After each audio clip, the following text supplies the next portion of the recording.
Hi, this is Lilia with the Help Yourself podcast. And today I have got Louis Romeo with me, and we are going to be discussing how to stay on track when life demands that changes have to be made, and what the structures that we can use and techniques and tips that we can use in order to help us maintain and sustain better choices and behaviours, and the support networks and systems that are already in place that we can click into. Hi, Louis, thank you so much for taking the time out to chat to me. It's an absolute pleasure, a pleasure. It's a pleasure to actually get to know you. Thank you. And when I've been talking about the changes, obviously in my own journey right now with the Gerson therapy, and I'm mentoring somebody through it, somebody who's much younger than me and has suffered a lot more around, and is a very, very strong woman, but it's still very, very challenging. And I thought, you know, when we are looking to heal disease, whatever that disease, say, normally I work with people who have got stage 4 cancer or have been told they're incurable. So people that are in a state of fear and overwhelm, where changes have to be made if true healing has to happen. Yeah, I love that you mentioned that word disease. In the fellowships that I go to, we call it dis-ease. Yes. Mm-hmm. Exactly. It's unease, isn't it? The body's in a real state of unease. Changes are very, very painful emotionally. For me, I'll only speak for myself, very, very painful. Yeah. So can you talk to me, right? So, because basically what we're saying is there's things that you have to give up, the things that you have to sacrifice in order to be well, whether that's on an emotional, spiritual, or physical, or all of these levels. So then it becomes, just for today, can I choose the things that will take me where I want to go rather than choose the things? So tell me how that works within the framework. Right. Framework, yes. First and foremost, the only change that I can make is through emotional pain, usually very bad emotional pain, where I have to actually, Lilia, surrender. I have to give up the ghost. I cannot go on any further. My first addiction started at 8 years of age with sugar, and I medicated my mind because I came from an alcoholic home where I had to take charge in the home. But I don't know all this at 8.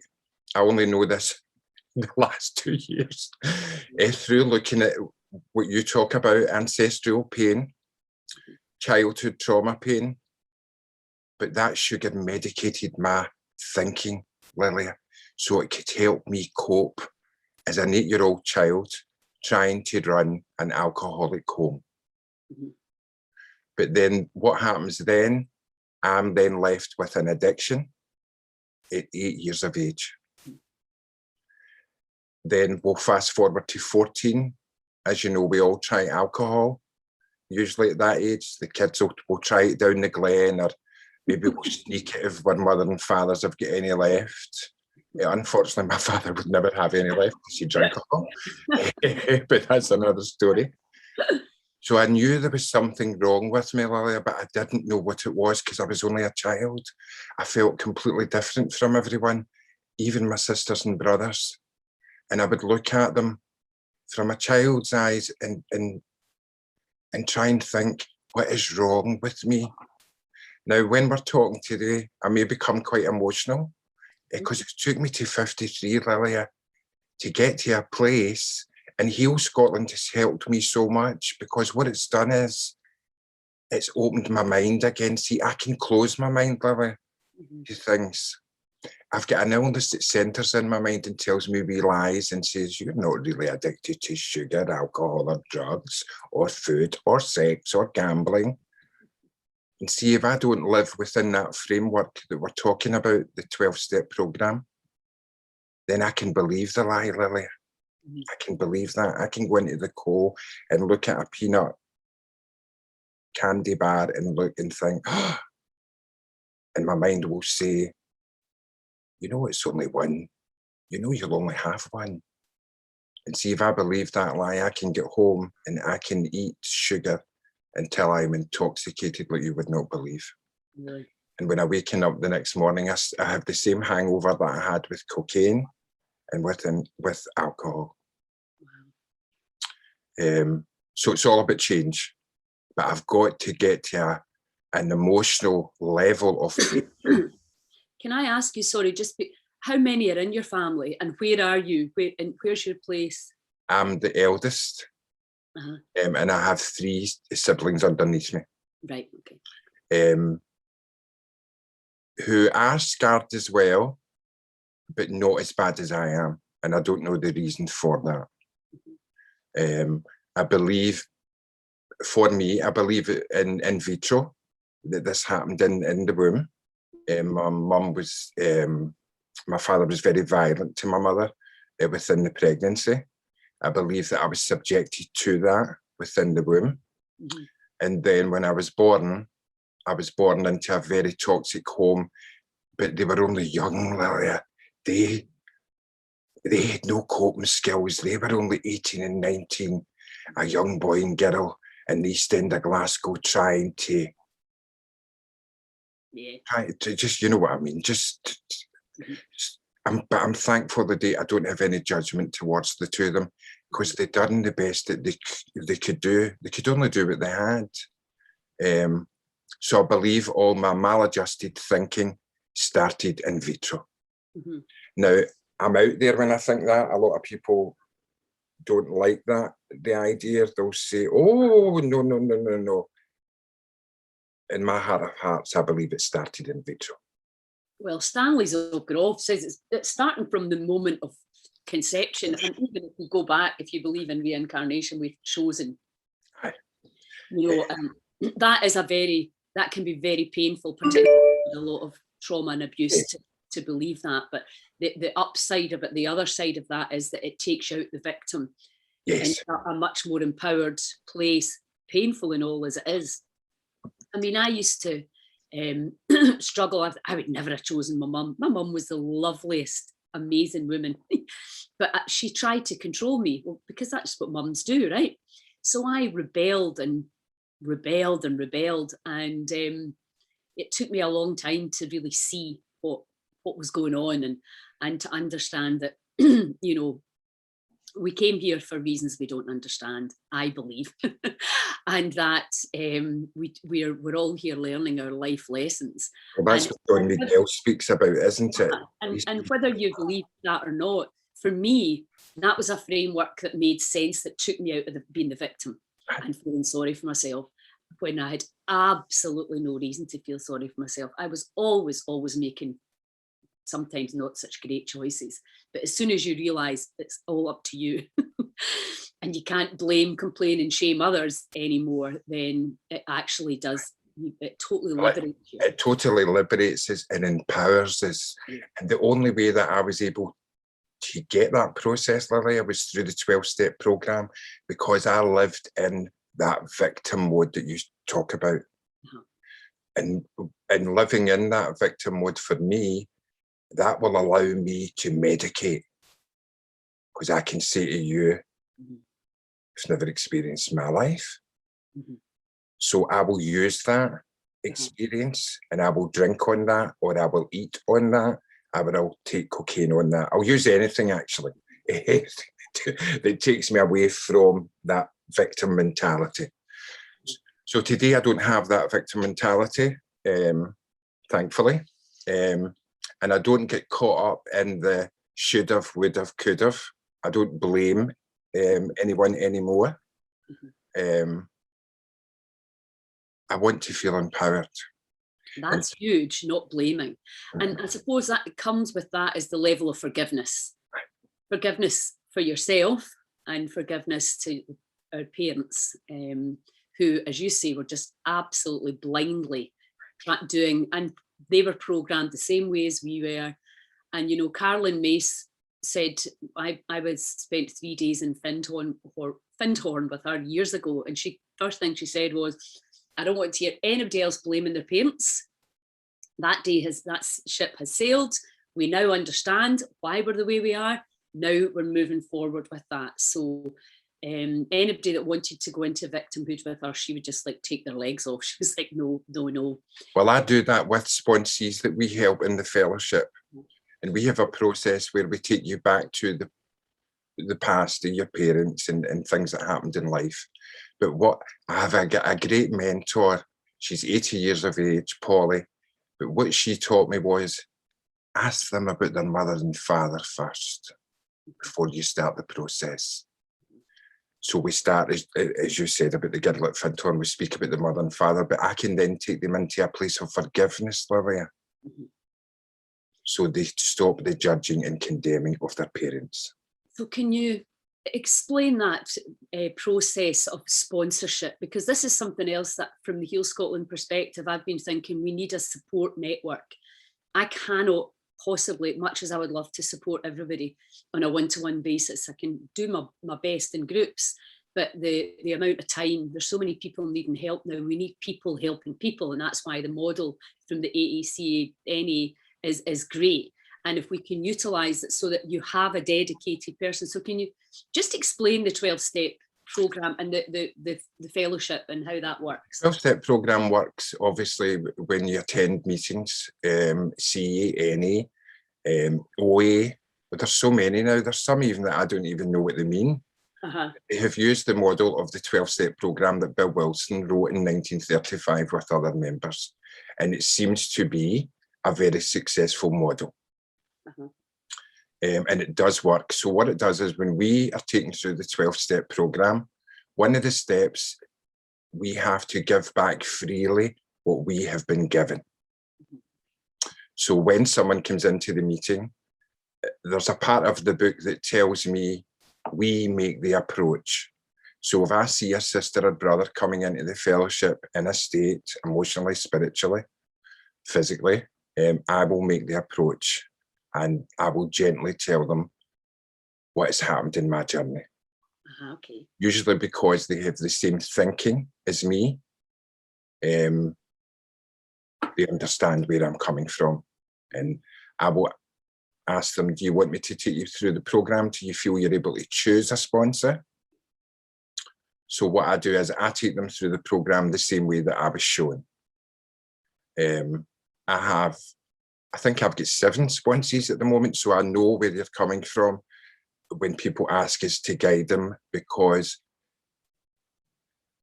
it takes a lot of your time up. But for me, it also keeps me sober and clean, because that selfish, self-centered wee boy is no longer there, because I have to be selfless.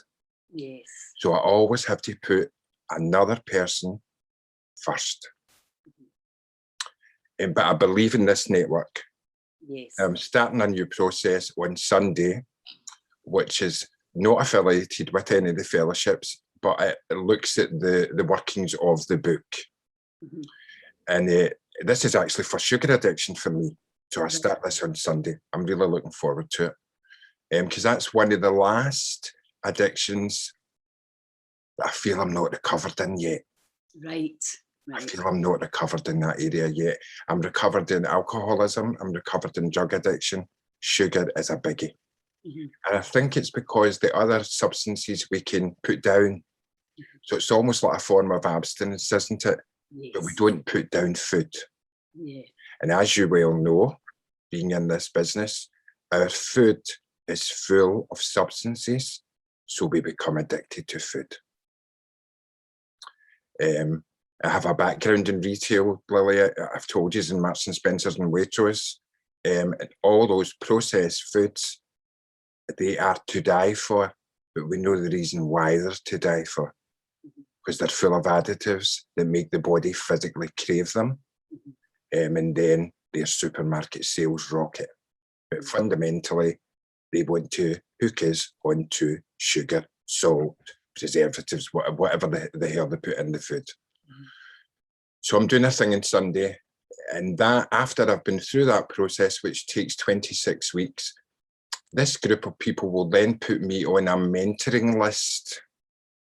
So therefore, when someone else wants to go through this program, they can look at the list and they can then contact me and say, Louis, do you have any spaces? Could you mentor this girl or boy for 26 weeks till they go through this process? And I would say, yes, I've got time, and I don't have time. But I usually always make time. I'm like you, Lily. I do, sometimes to the detriment of my own life. I always put people first. I believe in that. And it's good. It keeps me well. It really does. Giving back, isn't it? We know from heart math that we actually get a lot more when we give. We know from Giver's Gain, we know from business networking, and we know from 12 Step, and we know from Lynn McTaggart's Community and Altruism Heals. And, you know, one of the big things about healing yourself is stop focusing on your own body. You're so self-absorbed, literally, that the body can't get any peace. Whereas when you distract yourself to something out with, to another human being, then your body gets the peace that it needs to repair itself. It's, as you said, Lily, it's at cellular level. Trauma that we infect with physicality, and it's mind-blowing for me. But this is a great thing with your movement, Heal Scotland, because it's making people think. Good. We need to think outside the box. Absolutely. There's lots of things that you and I disagree in. We know that. The great thing as well is I don't have to fall out with you because you maybe agree with that method that I don't agree with. Yes. We can come together with the common solutions that we know that work. We can use that community base that we speak about. All we have to do is help each other. It doesn't matter if I don't really like Mr. Hill at the top of the street. If Mr. Hill needs help, I'll still go to Mr. Hill's door. But that's the way we were brought up as well. So Absolutely. So there's that part that I feel is missing today. And there's no one size fits all. You know, there's no one diet fits everyone, and no diet works if you can't do it, let's face it. And there is no one form of exercise. There's no, you know, I have a strong network of family, and I'm the oldest of 6. So I have a huge network of very close friends just because of that, because, you know, and then I've got my own 3 children and all their friends. You've got and we live in a small community. So there's all different kinds of friends as well. So I'm used to a diversity of humans around me as well. And you know, being very kind of open to, not to their behaviours, but to their souls, because you've known them your whole life. And I think that's a huge benefit in the country as opposed to the city, where people are a wee bit more superficial and maybe don't really know each other from the grassroots level. You know, we all here in our community, you went to the same cafe, went to the same pubs and the same restaurants, in inverted commas, the same schools.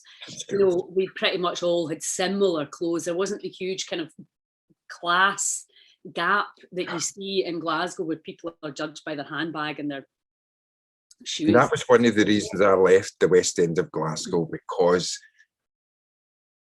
it's just stuff, Lilia. It's just stuff. That Gucci bag means jack shit, excuse my French. It's not going to do anything for you, but I feel that's where we are today in society, that lots and lots of us, and I've done it in the past, please believe me, I have used external things to try and sort an internal problem. Yeah. And all they do is give me temporary relief and a massive credit card bill. That's it. But they don't do anything for me. So I feel that now I believe in this massive movement. I see a shift in people. And like you, I believe that we have to just get back to grassroots community. That is what's fundamentally wrong. We have bought into this superficial lie, this big lie. I mean, we're all in this roller coaster. But how do I get off the roller coaster? Because internally, my soul tells me this isn't right.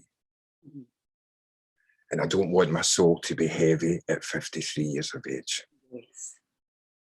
So what do I have to do to remain light? So for someone with my thinking, I have to use the framework of 12-step programs. I have to be selfless. I have to always be thinking of other people. I have to see, you can go through the steps, Lily, as you know, and you probably even maybe know someone. But what we have to do is, see, I can go through the steps, but am I working the steps within my life? There's a vast difference. Oh, absolutely. Vast difference. So there's specific steps that really help me. So for example, if I have, maybe you've said something on this podcast that maybe irks me slightly. So I know that that's a defect of my character, because my mind then goes to judge and condemn you for that. But that's your business. That's not my business. That's your views. You're allowed your views. But my mind will say, she shouldn't be speaking about that in front of you. So that's called a step 6. So my defects of character are recognised in step 6. So all I have to do is the sacred pauses we speak about. And then I run past everything in my mind. That's Lilia's business. That's none of your business. You've been closed-minded when you think that. That's her opinion. She's free to have her opinion. We live in a democracy. And then in step 7, I ask my higher power to help me turn and do the opposite of my defect of character. So that's about, I would call that your buttons are getting pushed. Don't blame the person who's pushing the button. Release the button. Aye. Look at me. Yes. Look at me. Aye. Bless them, change me. I have to change me. Aye. Aye. That's not very woke. What do you want to change them? Is that yes? Yes, and I cannot buy into that. No. Because there's a part in the book, it speaks about the actor running the show. So I want to stand on that stage running the show. But for me, my higher power's the director, not me. So get off the stage, Lily, sit in the crowd and chill out. Their business is their business. Your business is your business. And if you can help anyone, just help and shut that up. So that framework helps me to do that. It helps me to live a very peaceful life. And without that, they call it in the fellowships almost dry, that you can put down substances without a physical program. And if I don't use the physical program, I revert back to old behaviours that I used as a child, Lilia, to cope. And these are non-productive today because I'm no longer a child. I'm an adult at 53. I have to step out of that victim mode. But I did have to look at childhood trauma, ancestral trauma. And I have to use these mechanisms as well, which is wonderful. I find it really, really exciting now. But the brain fascinates me. Absolutely fascinates me. And I think it's wonderful to feel awake. Yes. I feel many years ago I was asleep, Lilia, and I thought I was awake. Absolutely. I was not awake. And it is exciting. I think the whole neuroscience and the gut bacteria, it's a different perception of the body, which is empowering and exciting. So when you get to the stage that you're at, how long, if you don't mind me asking, have you been using that framework? 14 years. 14 Approximately years. 14 years. So when you come in, you choose a sponsor. Is that what you said? So you choose somebody that perhaps you feel attracted to, you resonate with. Yes. And they help you. And they help you work through and become acquainted with the method, the framework. I was very fortunate that I met a beautiful woman. Right. And she was so patient and loving with me. She probably wanted to annihilate me. Because I'm filled, when I come in, full of grandiosity, but full of fear at the same time. Yeah. Chronic low self-esteem, a frightened wee boy in an adult body. And this woman for the south side of Glasgow has to nurture me, has to love me, has to correct me, has to slap me now and again. And so, just so that I'm clear, so then when you're struggling at any point, you can call her. Is that the Day and night. day and night? And then, and also, and do you get together and work through the steps? Yes, we get together every week. Right. So there's a weekly meeting, and then with that you have somebody constantly there for you. She was my go-to. So she's the person who takes me through the program, but she's also my go-to because, as you know, when there's any change, Lily, I'm barking when I'm going through change because I still don't really know what's happening. So she really keeps me on an even keel. So she's practically there 24/7. I could have phoned her any time of the day and night. And how often did you phone her? Well, she had to break that down because I am so self-reliant that I always think I can fix it. I can fix it. But when I look at it, I can't fix anything, or why the hell am I in all these fellowships? You can't fix a damn thing, right? So shut up, stop listening to your ego and lift the phone. So that has took me a long time, and I still struggle with that today, Lily, and I've got the most amazing spiritual father in America. And I struggle to pick the phone up to this man, and he's so loving and caring with me. Because I'm willful still. I have willful tendencies that I have to smash every day because Louis's mind tells him, Louis, you know what to do. So yes, we are supposed to pick up the phone to that person, and they really, really help you. And then they then send me, when they take me through the steps, they then send me out into the world. You're now ready to give freely back. Right. So your sponsor decides when you're ready. Yes. And on average, how long would you expect that process to take? I would say it maybe took me 6 months to go through the steps. Okay.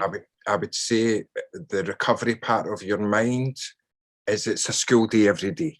Yeah, of course. Every day is a school day. So what I'm thinking and hearing is that probably some people phone a lot and some people don't phone enough.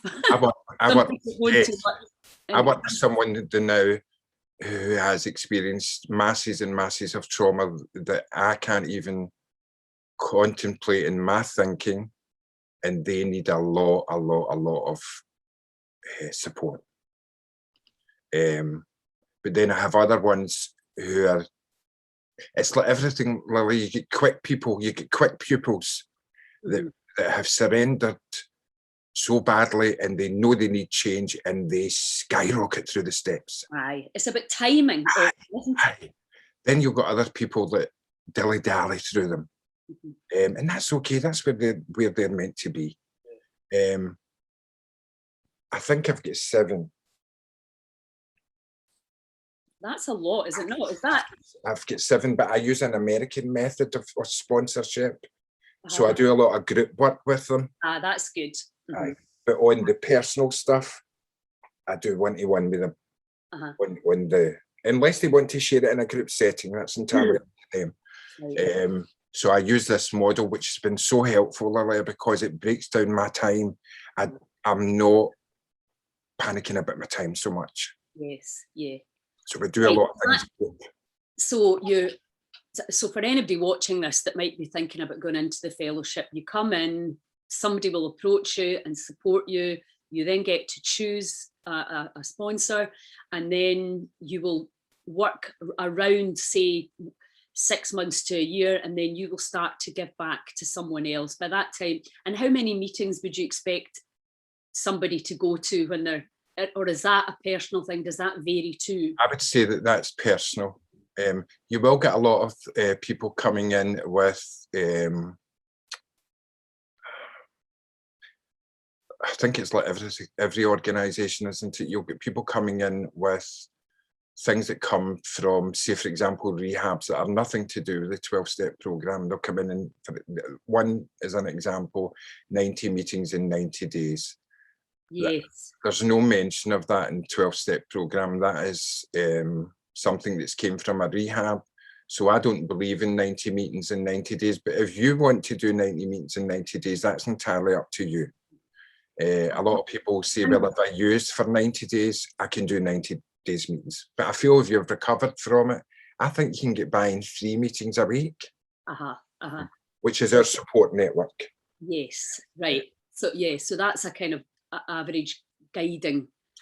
And I do a lot of work abroad as well, because not that you should put MD in a pedestal in the fellowship, because we're all the same, we're all God's kids, we're all the same human beings. There's no hierarchy in the fellowship, which is wonderful.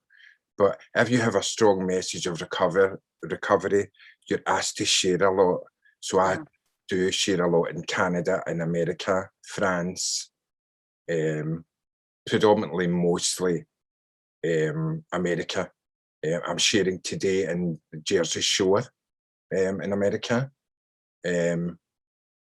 So like you, Lily, I get asked to things that maybe a lot of people don't get asked to. So I'm very fortunate. The fellowship is very, very good to me, in the sense that I can do service everywhere now because of Zoom. Yeah. So the positive from the negative of the lockdown has opened up my full world. Yes. Unbelievably. And you're obviously, you're getting a lot of, what would it say, joy from helping others, but you're also getting a lot of inspiration from others. So that's the kind of perfect sandwich, really, isn't it? And it funny, it started off with a share I went to in Shawlands on Zoom. And I heard a guy sharing, and I thought, that's American. It also sounds Glaswegian. So, you know, on Zoom, we can privately message the individual. So I messaged him and found out that his grandparents was from Newton Mearns. So then I started to become friendly with him, and then he introduced me to different meetings, different people. And suddenly, before I know it, just as we said there, my full world opened up. And I get to meet these people that I only usually heard on YouTube. In the fellowship, we have circuit speakers who all they are, Lily, is they're really good at speaking. Yes. They're fabulous at giving a message. So they're not paid by the fellowship by any means, but they are allowed to go worldwide and share the message of strength and hope. And I heard a guy 14 years ago from Brooklyn, and I'm very fortunate due to Zoom, I was able to connect with him, and he now sponsors me. So I have an American sponsor, and your sponsor predominantly always stays with you, Lily. I never, after I'm through the program, I don't then say to Josie or Peter, oh, I don't need you now. No. They're always there to still mentor me and keep an eye on me. I can still reach out to them. So it's very, very powerful. So that's great. That's answered a lot of my questions. And then I suppose you've already touched on this, but on a day-to-day basis, then how do you, so say for example, you are craving a peanut bar or whatever it is. When I get up in the morning, I'm waking up with an alcoholic mind. Though I say I'm recovered, I'm waking up with an alcoholic mind. Now, if I don't center myself, and that's as simple as speaking to what I perceive a higher power to be, meditation, breathing. So I do that and center myself. If I don't do that, Lily, and I run on Louis' will for 2 or 3 days, I'll then, in my mind, I'll say, oh, that Lily's methods, oh, that rubbish. That James with that breathing, that crap. See, I'm becoming unspiritual then. And when I'm becoming unspiritual, that's when at the back of the subconscious wakens up and then comes to the front and tells me, go and get a big bit of sugar today. That'll help you feel better. So anything that helps me feel better, Short term, I will use. I mean, that's when I fall into food addiction. So then what do you do with the 12-step program? How does that framework? The 12-step program is that removes my obsession so the one that I'm in now, it removed my obsession for alcohol and cocaine and anything mind altering, meaning even anything from the doctor that they try and prescribe me for physical ailments. So my biggie now is sugar, and I feel it's my biggie, Lily, because it takes me back to my childhood trauma. It was my first addiction, though I don't know that. So it's been the longest. I almost call it like a friend. It's almost with me predominantly day and night, and it can actually dominate my thinking throughout the full day. So this is why I'm going to do this, this course on Sunday, which is for 26 weeks, and this will help me through my higher power to rid me of my sugar addiction and be able to be recovered in food and sugar addiction. So then you then have the day-to-day, because what I'm hearing is that you're just aware now. You're awake and you're aware that the mind is saying things that are not true, that the subconscious is kicking in to come back and run the show. And your level of awareness now is at a place where you're like, right, okay, now I can utilize this framework. I can recognize that my thoughts aren't true, that my feelings aren't real, that my behaviors are from the program, irrelevant from where that program came, whether it was inherited or created. It doesn't, you always say it's interesting to know, but you don't really need to know. What you do need to know is where you're going. So the main thing we Heal Scotland is as well, this is a wonderful thing today that I'm open-minded today. So when I seen your movement and Janice is on the gut, because I have horrendous problems with gut bacteria going back many, many years, I then can use that as well. So I don't only use the 12-step framework. I'll then say, oh, wow. And I'll take what Heal Scotland is telling me. So you gave me great information about Dave Asprey with the fasting. Yes. So I've now, I used that for that experiment we did, remember, 2 or 3 months ago. Now I'm restarting that again. So I've signed up for Dave Asprey again, so I can pick and choose the things that work for Louis today. Through you. Tuned into what's coming into your awareness. That's why I'm awake today. So through you, I met a good friend of yours, James. And I seen a comment on Heal Scotland. And I thought, I'll connect with James because I had something else going on in my mind. I wanted to ask him. Now, there's another connection that I found. So I then find out information about cold water swimming and why then I don't have to take prescribed medication for physical problems I have. So I'm like you, I'm open to the elements. Throw it towards me, give me it, let me read it, give me this information. I'll go with that, I will try that. So James has been so helpful, he's so kind, he's very loving. Just wonderful. So these are, I've came to, probably like yourself, I've came to a wonderful, I think age is a great thing as well, Lily. Absolutely. I do. I mean, I do. I think, it took you to 53 years of age, Louis, to take all these things on board. No, well, I say that now. Imagine learning this stuff when you were 15, or maybe even 8, 5. Somebody teaching you at 5 years old how to manage your emotions, how the things that have happened in your past can be released. Imagine learning. That's my big passion. I believe all that. To wait to our age. I believe all that. But the great thing about that, Lily, is we can then tell other people about that. Yeah. See, when I speak to children now, I speak to them in a level that they'll understand, but I don't hide anything for children now, whereas our parents hid everything. Like, I mean, they wouldn't even speak about cancer in front of you. Well, that's right. So it's unlearning all those things, but I love a lot of the things that my granny taught me. Yes. You know, do, and I think the affection, the things, but I also look at a lot of things that they taught us ancestral shit, excuse my language. Yeah. But yes, I wish I could extend my life to over 100 so I could start to do the things. Well, you can. Well, you can.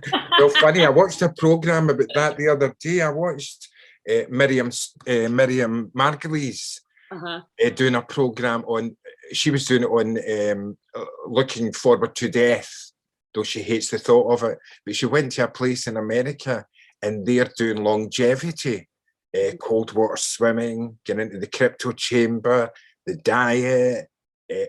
Excuse me, they looked fabulous. Absolutely fabulous. She sat in the chair, and God love her, because she's got a problem with food. This roly-poly woman, and she was looking in absolute awe. I mean, there was one man in his 80s. I could not believe what he was doing in bars. Exercise bars. Why? Absolutely. My God. Aye, well, the thing, age is another disease. This the whole aging is another disease. It's not, and that's what I'm doing right now. I'm like, I'm going to regenerate this body, because I absolutely know, thanks to neuroscience, the gut biome, and all the other amazing stuff that's coming out, that it's just a case of use it or lose it. And I've not been using it, so I am losing it. So now I have to cycle. How are you getting on with that? I'm getting on brilliant with it, I have to say. I've been watching you every morning, and you've been talking about it, and I find that fascinating. It was very much for me the regeneration capacity in terms of the daily nutrition, and also the psychological and the social impact, how people treat you when you're doing. If I had been diagnosed with a malignant disease, would people treat me the same as when I just decide to go into a very restrictive, non-social diet? Well, how will people treat me? So there's a whole load of things that are going on. That's why I was like, you know, you're kind of taken out of your normal social circles, and how do people then react around you to that? Do they support you, or do they alienate you, or do they ignore you, or what? You know, so there's a whole thing around it, which I find fascinating, and that's why I was like, right, I'm my age, I've done tons of things and I've done tons of fasting, so it's not a challenge, I have to say, really, for me. But it has been locked down. All the restaurants and everything have been closed. I do find, you know, if I'm beside a sushi restaurant or a Thai restaurant, I might be like, But I'm only doing it for a certain amount of time. I always say there's two different diets. There's the healing, detoxing, regeneration diet, and then there's the maintenance diet. So I'm on this one right now. It's not a forever thing. So it's just a case of, am I willing to give up certain things for an amount of time in order for this body to become completely whole again? Well, yeah, I'm in the process. Let's see how it works. And it is, what I'm realizing now is it's just for today, just for today, just for today. And we expect far too much of the body. We can get a phenomenal result in a week, and I do that in my retreats. But really, for long-term regeneration and to generate all our organs and to give the body a chance, full repair, you have to be in it for possibly years. You know, and that is the thing where people are just like, I'm not willing to do that. So there has to be a shift in understanding. But then you go to Joe Dispenza's work, and he's doing things in real time. But that also requires a huge level of commitment and understanding. So there doesn't appear to be a real easy way through here. We have to do the work. We have to look at ourselves. And I think, you know, certainly from the Heal Scotland movement, I'm looking at something like what you described, to help people to have somebody directly, you know, that when they're healing, whether it's cancer, whether it's terminal, alleged terminal, incurable, they have somewhere to go and somebody that can support them, preferably that's done it already. Because I think that's the big thing, isn't it? It's like, I know who you are. Because if it's their experience, their experience has worked, then I will tune into you right away. Absolutely. If it's someone, I'll use an example of a psychiatric nurse speaking to me about alcoholism. I will say, are you alcoholic? and they'll say no. Mm-hmm. I think, well, that's like me going to I know. an Asian man for a pizza. Aye. So yes, so I think that's wonderful that there's people that it's their experience and that experience has worked for them. Then I'll be able to go with you then. I'm on that journey with you. I'm excited with you. Yeah, exactly. And that's strange you spoke about retreats there, because I have a girl that phoned me the other day about that, and she said, Louis, is there nowhere that we could go for a retreat? I says, well, there is lots and lots of retreats, but this is a thing. Now, I'm going to throw this out there, and possibly people that will listen to this who are in fellowships will be pissed off, but this is my truth. Any spiritual retreat that we have went on with fellowships are absolutely wonderful. The monks that allow us their places and the nuns are fabulous. I have never seen that. Aye. It's beautiful there. Beautiful. And Nunro Abbey up at Haddington with the Cistercian monks. I have never seen food addiction quite like it at these retreats. Really? Frightening. So when the girl was speaking to me the other day, and she's obviously knows about the food addiction side of it that nobody speaks about in the fellowship. They just ignore it. Addiction, isn't it? They ignore it. I mean, they can be sitting at 22 stone and they're ignoring it, but that's their journey. And I said, we'd need to look for somewhere, because Anne-Marie said, I would love if we could get somewhere that we would just get healthy food for a week. We could immerse ourselves in our programs, go for walks. And I thought, well, we need to find a place like that. I now have found that place. Yes, exactly. So there's another thing for me, Lilia. That's today. My higher powers directed me and you. That's my thinking together. Yes. So there now I know that a group of 10 of us can come to you as a retreat. Yeah. We know we're going to get good food. We know at a certain time. Scotland's wild medicine. Wild medicine. I wanted to speak to you about that, but that's another thing, because I don't know if you would, but you know there's funding for that. No, but we'll talk about that again. We'll talk about that again. Each time I see it on Facebook, I think, well, I need to tell her about that. Yes, because that fascinates me as well. And see, foraging fascinates me. So I remember quickly living in the Isle of Coll, and I sat on a charity board, and we had a forager chef come to the island. I mean, the things you find out, it's unbelievable. You mean I can eat that? Yes. It's incredible. Cook with that. Nature is putting it up through the ground for us at the right time and the right places. It is. And Janice is a total mind source. Absolutely. I could spend a few weeks with Janice, actually. Maybe you will too. So I would love if we could use that opportunity to come and do the retreat healthily and get that feedback. And that's it. So that's another positive thing in our journey. Yeah. And there as well, isn't it wonderful how we can come together? Totally. We need to come together. We need each other. Absolutely. We can look at James in his Vortex Centre. We need James. Mm-hmm. We actually need each other. Absolutely. And that for me is a very spiritual thing. It can make me very, very emotional, but I won't cry, I promise. I did all day yesterday about something else. Nothing to do with me, but for somebody else's journey. It's just wonderful. It's absolutely, you won't know what you've done for me today. You really don't. Thank you. And that's why I've sent you and Janice wee messages now and again on Heal Scotland, because I don't think the women actually know what they're doing for people. I was saying that to Janice yesterday. I said, but her information is just, it's gold dust, and it's critical at this time to get it out. So listen, as it is, thank you for the information you've just given us, and we will be creating things in the future together. I've no doubt about that, to help Heal Scotland. So thanks a million, darling, for your time and your you've cleared a lot of things up in my head, because I definitely do want to have a very structured support network for people that are healing, as I say, in Scotland and beyond. I call it Heal Scotland because my idea was there's 5.4 million of us. It's a small place to start, and we've got all the tools here to help us do it. All we need is a shift in perception, and it will be done. And then I have joined a few people from abroad on it. Great. Absolutely. I joined. It's a global concept that once.